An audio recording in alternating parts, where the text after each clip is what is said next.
Okay, how many here are married? How many hope to be married someday?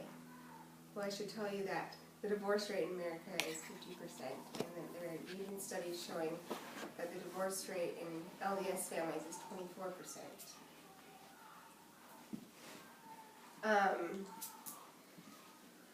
So you probably just shouldn't get married, right?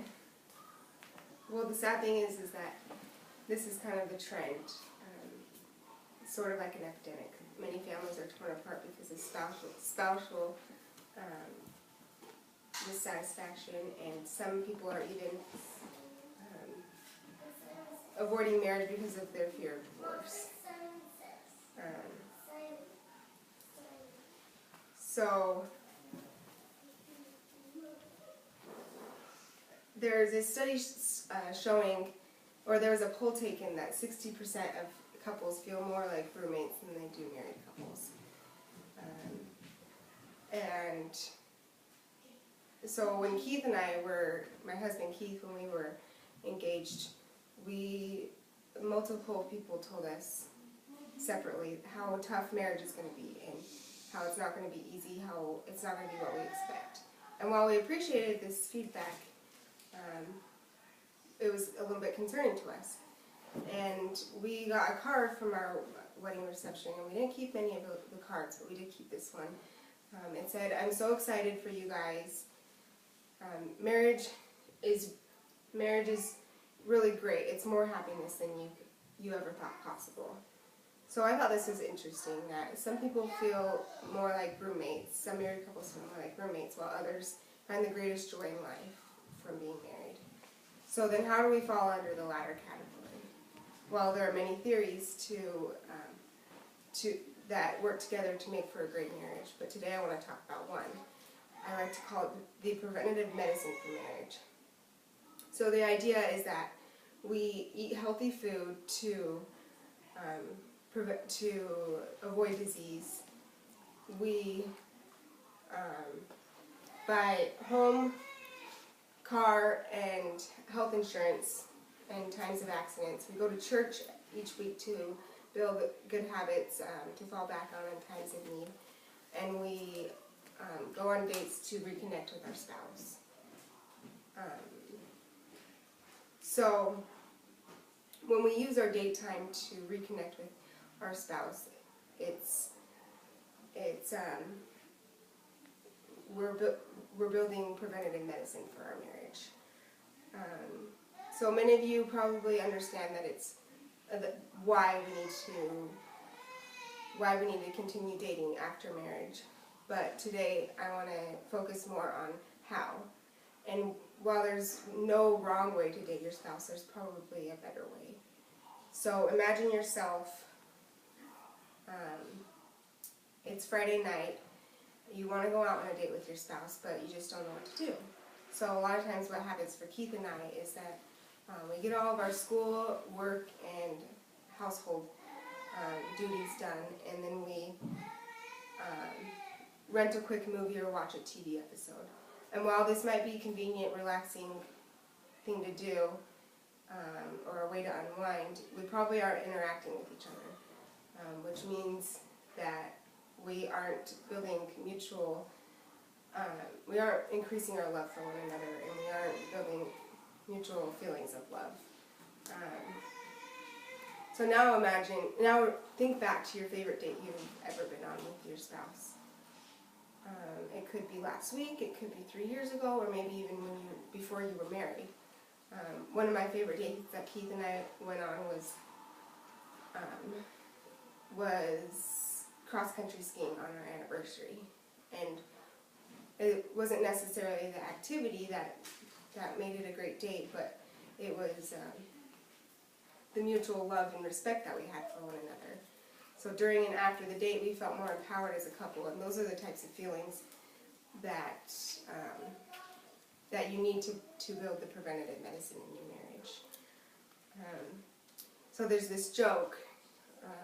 You tell somebody to go into a restaurant and ask them how you can tell the married couples apart from the non-married couples, and the answer is that the married couples are the ones not talking.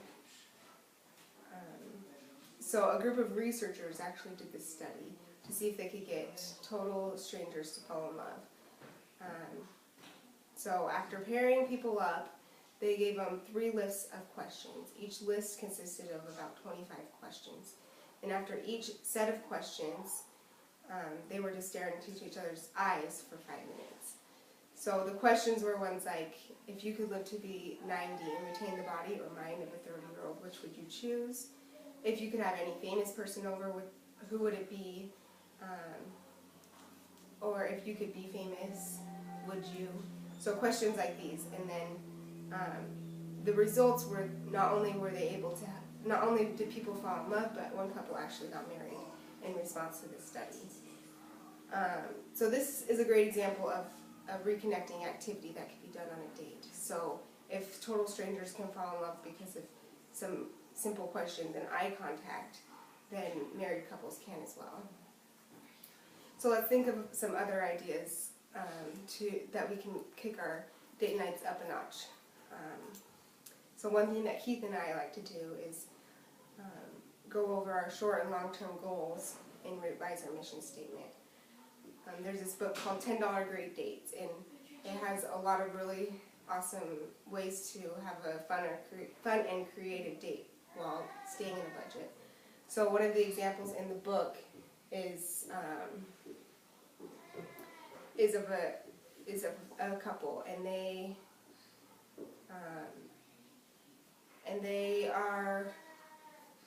struggle financially, and he always wants to buy her gifts, and she is always worried about how much the gift cost or the finances. And so what they do is they go on a date together, and they each have $5. So they go to the mall and they split up for 15 to 20 minutes, and they buy each other a gift with their $5. And that's the only rule, is that they have to stay in their budget of $5. So after their 20 minutes, they meet back up and exchange gifts, and then they talk about why they got each other that gift. They also talk about if it was hard for them to stay in the budget, and what if they saw something that they wanted to get for the other person but couldn't because it was too much. So can you see how this date might be beneficial to this couple in their marriage?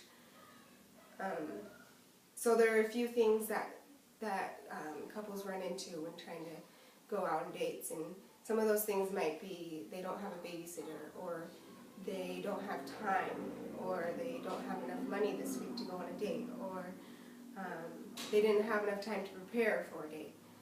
So when you think back to what dates were like before you got married, a lot of times those dates took a lot of thought and preparation. Sometimes, when I think back to some of mine and Keith's most reconnecting times, it is often when, at the end of the week, we spend 5 minutes to an hour going over how the week was this week, or going over our plans for the next week, or how we can improve as a family. So some of your dates, most meaningful, memorable dates can be just ones at home after you put your kids to bed. It's important to talk to each other about what is meaningful to one another. Many of you have probably heard of the 5 Love Languages by Gary Chapman. Well, this concept is one that tells you that each person has 1 or 2 prominent love languages, and then when those love languages are spoken, they make that person feel more loved, and in return you want that somebody else to feel more loved as well. So, for example, Keith's love language is acts of service. So I make him dinner at night, and then my love language is words of affirmation. So he tells me how great dinner was, and then we both feel more loved in the end.